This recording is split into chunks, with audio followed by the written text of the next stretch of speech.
اب جنت ہے کتنی بڑی اس کا اندازہ کوئی نہیں کر سکتا، جنت کتنی بڑی ہے اس کا اندازہ کوئی نہیں کر سکتا۔ ایک روایت پڑھی جاتی ہے، توجہ کرنا، کتنی بڑی ہے جنت، کتنی بڑی ہو سکتی ہے، سوچئے سوچئے اور سوچتے رہ جائیں گے، کتنی بڑی ہے۔ ابھی آپ کو پتہ چلے گا جنت کتنی بڑی۔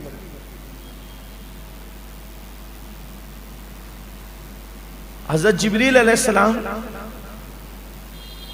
ان کی رفتار، توجہ کر، ان کی رفتار کتنی ہے؟ پلک کے جھپکتے مکے سے حضور کے ساتھ نکلتے ہیں اور سدرہ تک پہنچتے ہیں، اور وہ سارا پروسیجر جو معراج شریف کے آپ سب سن چکے ہیں، ٹھیک ہے، ان کی رفتار۔ نمبر 2، جبریل علیہ السلام کی رفتار۔ پہلے آپ اس کو سمجھ لیں، کیونکہ یہ عنوان سننے سے زیادہ سمجھنے سے تعلق رکھتا ہے۔ ایمان مضبوط کیجیے اپنا۔ زمین اور آسمان، اس کے درمیان جتنا فاصلہ ہے وہ ہے 500 سال کا فاصلہ، ٹھیک؟ پھر پہلا آسمان اتنا موٹا ہے جتنا 500 سال کا فاصلہ، پھر پہلے آسمان اور دوسرے آسمان کے درمیان 500 سال کا فاصلہ، پھر دوسرا آسمان اتنا ہی موٹا ہے جتنا 500 سال کا فاصلہ، پھر دوسرے اور تیسرے آسمان کے درمیان 500، یہ اس طرح 7 آسمان، ٹھیک؟ پھر 7 آسمان کے بعد ہے سدرۃ المنتہا، ٹھیک؟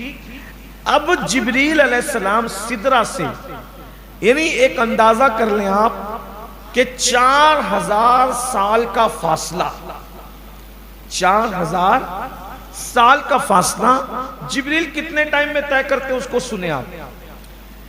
حضرت جبریل کہتے ہیں میری رفتار یہ ہے کہ حضرت ابراہیم نے اپنے بیٹے اسماعیل علیہ السلام کی گردن پہ چھری رکھی، چھری رکھ کر چلانے میں کتنا ٹائم لگتا ہے؟ چھری رکھ کر چلانے میں کتنا ٹائم لگتا ہے؟ ادھر چھری رکھی اور چھری چلی، چلنا چاہتی تھی، اللہ نے حکم دیا سدرہ سے نکلو، جنت جاؤ اور جنتی جانور لے کر وہاں پہنچو مینا میں، اور اسماعیل کو ہٹا کر کے اس کی جگہ یہ رکھ دو۔ تو اب یہ میں تو کہتا ہوں بولنے میں جتنا ٹائم لگ گیا، سدرہ سے نکلو، جنت جاؤ، جنتی جانور لو، مینا پہنچو اور اسماعیل کی جگہ رکھ کر کے اسماعیل کو ہٹا دو، جتنا ٹائم مجھے بولنے میں لگا واللہ جبریل کو کرنے میں اتنا ٹائم نہیں۔ یہ رفتار ہے حضرت جبریل علیہ السلام۔ حضرت یوسف علیہ السلام کے بھائیوں نے ان کو کنویں میں ڈالا، اللہ نے فرمایا دیکھو یہ کنویں میں ڈال دیا، کنویں کے منڈیر سے کنویں کی تہ کتنی ہوتی ہے؟ کنویں کی منڈیر سمجھتے ہیں نا، اس سے اس کی تہ کتنی ہوتی ہے؟ کنویں کی منڈیر سے اندر ڈالا، اللہ نے اس وقت جبریل سے کہا اس سے پہلے کہ یوسف تہ میں پہنچے آپ کنویں میں پہنچ کر اس کو اپنے پروں پہ اٹھا لو۔ حضرت یوسف منڈیر سے کنویں کی تہ تک نہیں آئے تھے، جبریل سدرہ سے تہ میں آ گئے، سنبھالو۔ یہ حضرت جبریل کی اب سمجھ گئے آپ جبریل علیہ السلام کی رفتار کتنی ہے؟ اب سنیے، جبریل علیہ السلام نے اللہ سے پوچھا اللہ پاک امت محمدیہ کی شان کیا ہے؟ تو اللہ پاک نے ارشاد فرمایا جبریل ایک کام کرو، ایک کام کرو، تم جنت میں اڑو،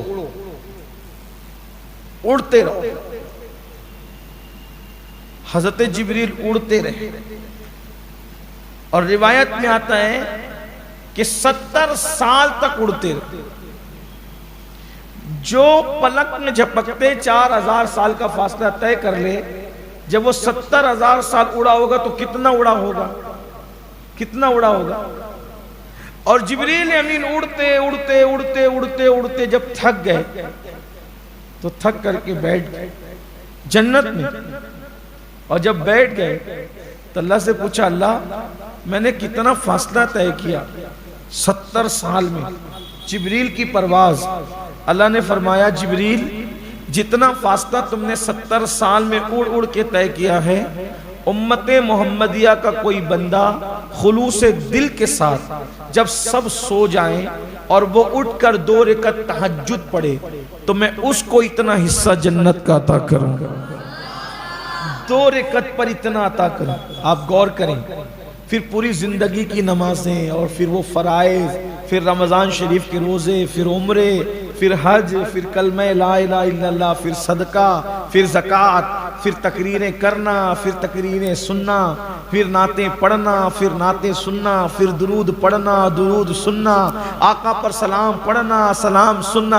آپ غور کریں، جب 2 رکعت تہجد کا صلہ یہ ہے تو سارے اعمال کا صلہ کیا ہے؟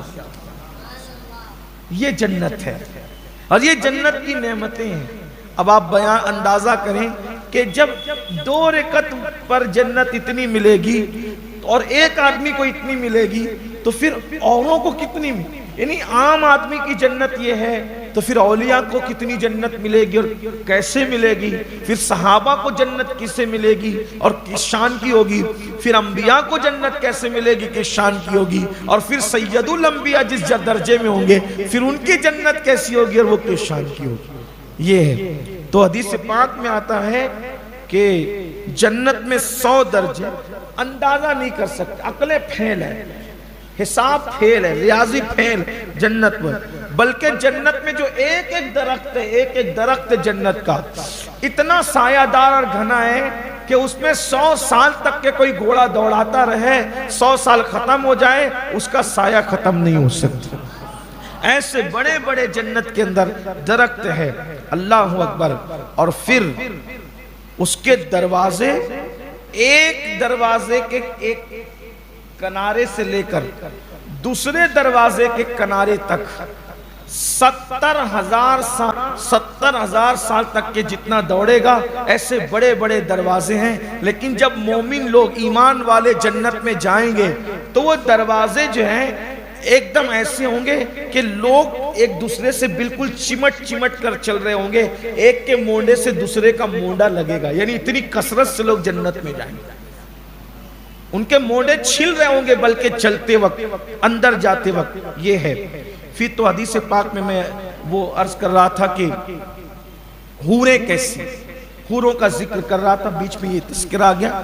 بلکہ حدیث پاک میں بھی آتا ہے کہ جب دروازوں سے جائیں گے جنت میں جنتی تو جنتی دروازے چرچرانے لگیں گے، لوگوں کے وزن کی وجہ سے، لوگوں کی کثرت کی وجہ سے چرچرانے لگیں گے۔